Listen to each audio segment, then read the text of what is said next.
plupart d'entre nous ce jour 30 septembre 2020. Malheureusement, notre idéal commun du départ a été trahi par notre leader en la personne du lieutenant-colonel Paul-Henri Sandaogo Damiba, en qui nous avions placé toute notre confiance. En effet, la dégradation de la situation sécuritaire qui a justifié notre action a été reléguée au second plan au profit d'aventures politiques malheureuses. Loin de libérer les territoires occupés, les zones jadis paisibles sont passées sous contrôle des groupes armés terroristes. Notre vaillant peuple a assez souffert et souffre encore.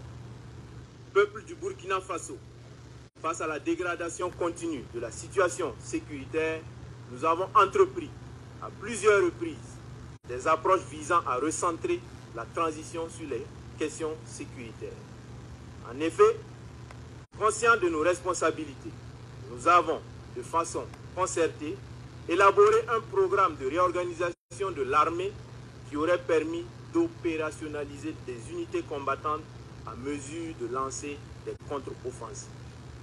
Rejetant cette proposition, le colonel Damiba a persisté avec l'articulation militaire qui a été à la base de l'échec du régime du président Roch Marc Christian Kaboré.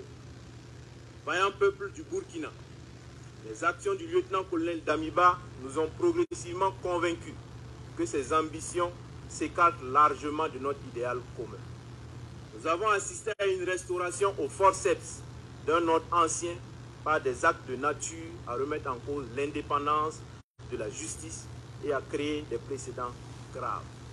Les choix hasardeux du lieutenant-colonel Damiba ont progressivement affaibli notre système sécuritaire. Les lourdeurs administratives qui caractérisaient le régime déchu se sont aggravées sous la transition, compromettant ainsi des opérations à caractère stratégique.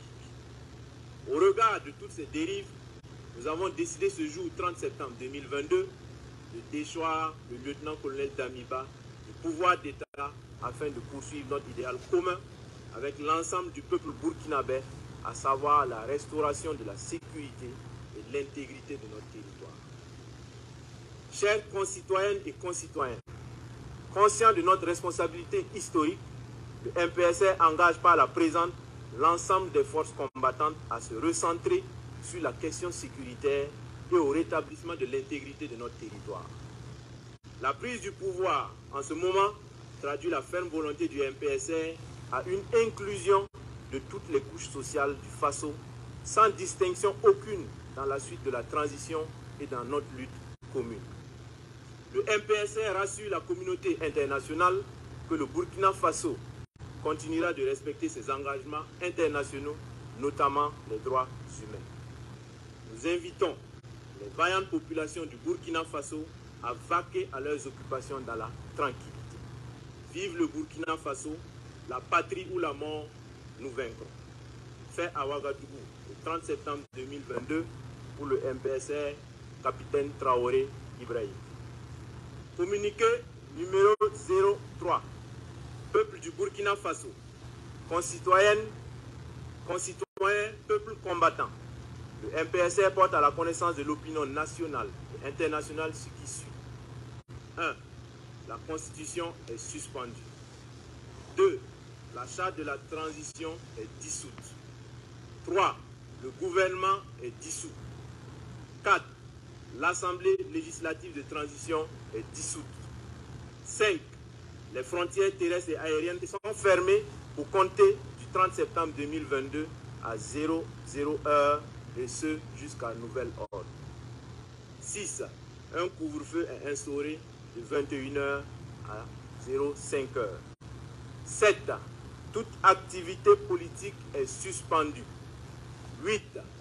Toute activité des organisations de la société civile est suspendue. 9.